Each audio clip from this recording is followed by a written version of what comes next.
This was a planned baby and I'm absolutely devastated. Me and my husband met in college and have been married for 6 years now. We have one son who is now 4 years old. I know some people are gonna wonder, but yes, we did discuss our moral/political views before even getting engaged, and we're both pro-choice.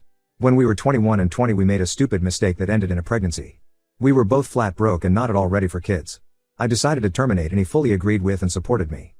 He loves our son so much and is an amazing father. He confided in me that he loved the idea of having a daughter as well. Luckily we're in a good financial place, so I agreed and we started trying for a second baby. We conceived fairly quickly and were overjoyed. We also soon discovered that we're having a girl. My husband was so excited. As soon as he was told, he went all out and started to plan her nursery. He asked our son to help him pick which shade of pink he wanted, which crib to get, what the theme should be, etc. It was also adorable.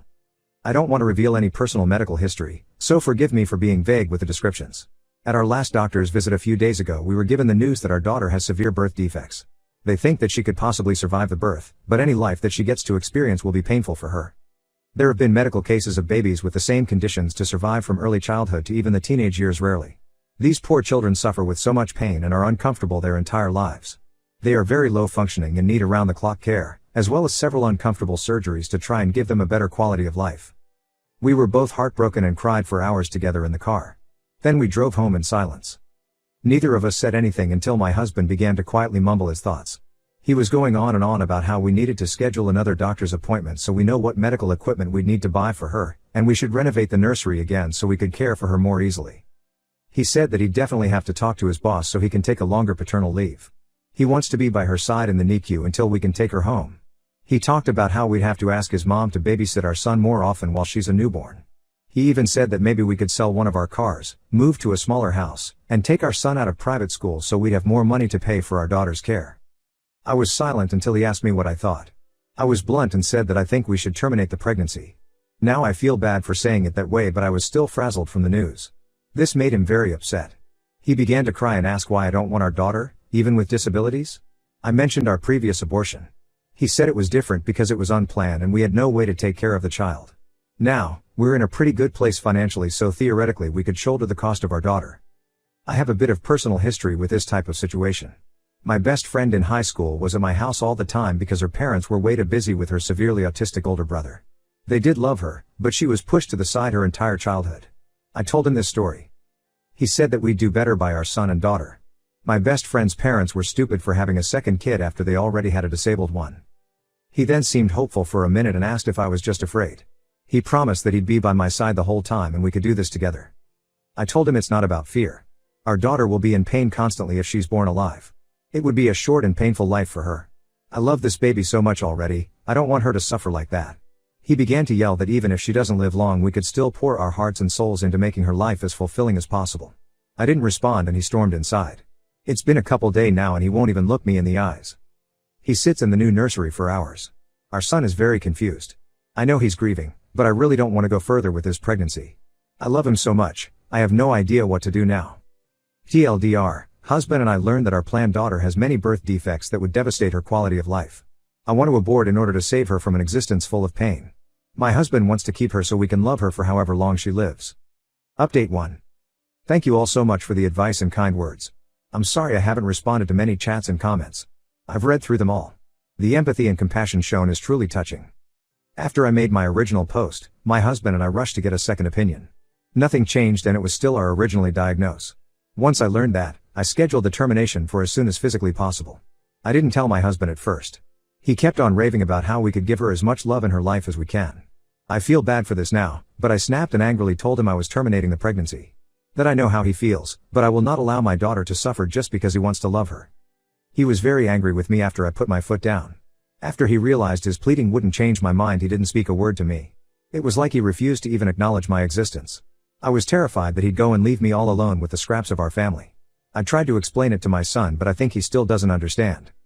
Then, the night before the procedure, he stepped into my room and apologized for everyone and promised to be more supportive of me from now on. I was so happy and relieved I started to sob and he held me all night. My original plan was that my mom would drive me to the hospital, then once it's done a close friend would take me home. Since it was only the night before, he said he couldn't miss a full day of work, but really wanted to drive me home. I agreed to let him and then the procedure was done in the morning. My son is having a long sleepover with my best friend's family. I don't want him to see me like this. The next morning the termination was done. It went fine with only minor physical pain, but the emotional toll was crushing. After I was done, he didn't show up to get me. I waited for hours and he wouldn't answer any of my calls. I ended up having to call a friend out from work to take me home. When we got there, I saw just one note on the counter saying he can't do this. A few of our daughter's special toys were removed from her nursery. My entire life has fallen apart in a matter of days. I asked my mom to watch my son for a little while. I still can't contact my husband. Everything feels so pointless. There has been no update since, and the only thing we can do is hope for the best for Op. Story 2. Ida for skipping my friend's birthday without warning because his GF calls me the typical girl best friend? Hi. Ida did not let me update my post, so someone pointed me in this direction. I hope I am not breaking any rules. Miles and I have known each other since we were 2 because our parents are best friends. Now I would not say Miles is my best friend. He is a good friend and we do hang out on occasion but see each other on all major holidays because of our parents. We are in our early 20s. The problem started because of a dumb childhood memory. When we were 8, we had a wedding play on school after care. I played the bride and Miles the groom. It was a play. With horrible songs and uncoordinated kids. Our parents made pictures and videos of that. And we each have one picture on our family picture walls. Miles is dating Lindy. They met 3 years ago and started dating last year. Lindy does not like me. So every time we coincide at a celebration, she makes a comment about me being the typical girl best friend. She one time said that I secretly wanted to sleep with Miles. I have no clue where she got that impression from. Miles and I have different friend groups and schedules. Besides the monthly catch-up over food, we didn't really meet that much. Things got worse when Lindy saw the wedding play picture. The comments just got more. She even started DMing me on Instagram saying she knew what game I was playing.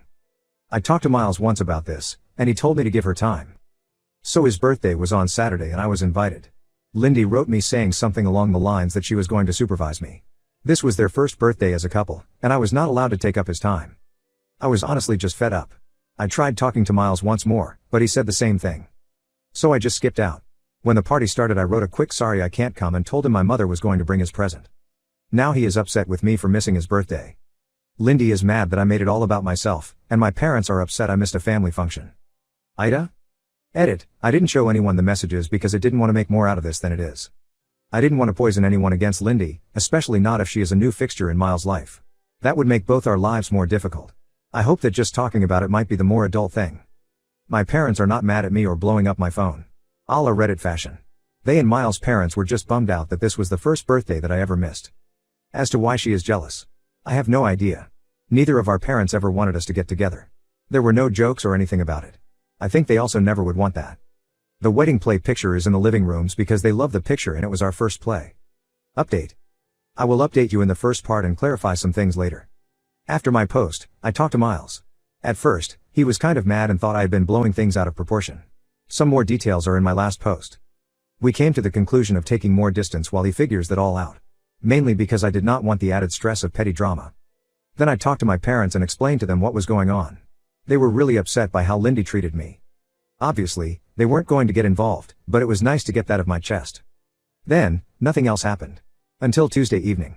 Wednesday was a holiday, so some of my friends took the opportunity to go to an Irish pub to do karaoke. At some point, my best friend and I went to pee and touch up our makeup. Then Lindy and some of her friends walked in and kind of cornered us. It wasn't pretty. They stared loudly talking about man-sealing bitches and how some women were just born to be homewreckers. And imagine being pathetic enough to pretend to be a guy's friend to fuck him and how pick-me's are the worst. They kept kind of edging us physically into the part where the hand dryers were while pretending we were not there. Until my best friend had enough and just pushed through them while pulling me behind her. We were almost at our table when Lindy went right behind me and pulled my hair, so that I fell backward onto like a metallic piece where you were supposed to put your feet on. It hurt so bad that I started to see white. And then a girl next to Lindy poured beer on me. I cannot really tell you what happened, but there was a scuffle, and someone dropped one of those heavy pint glasses on my head. The Lindys were taken away by police and I was taken to the hospital. My parents were furious, as were Miles' parents. They both came to the hospital. I was severely concussed, my nose was fractured, and the worst thing is that I have a hairline fracture in my back. I stayed in the hospital till yesterday morning. Miles did try calling me a bunch. According to my parents, they told him not to visit me right now. I did get an official notice saying that apparently there was now a legal case open against Lindy and one other girl for not only assault but also public disturbance in the bar. So now I'll have to deal with all that legally. I finally talked to Miles. And long story short, those of you saying Lindy was isolating him was a sign that an abusive relationship was right. He told me all the things she said to him to make him feel awful. She would freak out about anything in her life and take that out on him. She would scratch him and bite him when she was mad. Our talk ended with both of us crying and apologizing. We will be closer again. At least we can talk about these things more often. He broke up with her and is hiding at my parents' house. So that is it for now.